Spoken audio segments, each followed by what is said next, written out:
What happens when one of jazz's greatest innovators decides to plug in and creates a whole new sound in the process?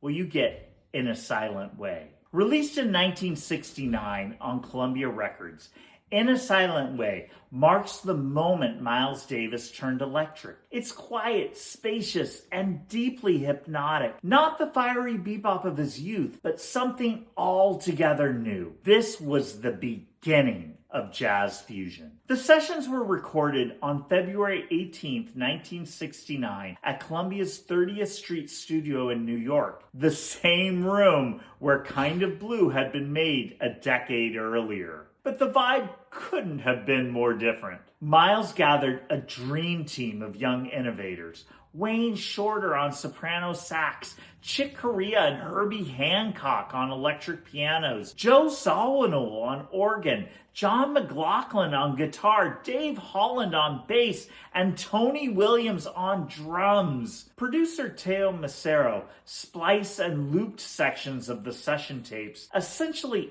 editing the performance into a new form of composition. Critics at the time, they weren't sure what to make of it. Some called it background music, others called it genius. But today, In a Silent Way stands as the quiet revolution that made albums like Bitches Brew possible. It opened the door for Weather Report, Return to Forever, and the entire fusion movement that followed. If you've never heard it, start at the beginning and just let it play through. It's not an album of solos, it's an album of atmosphere. And it's proof that sometimes the most radical thing you can do is whisper.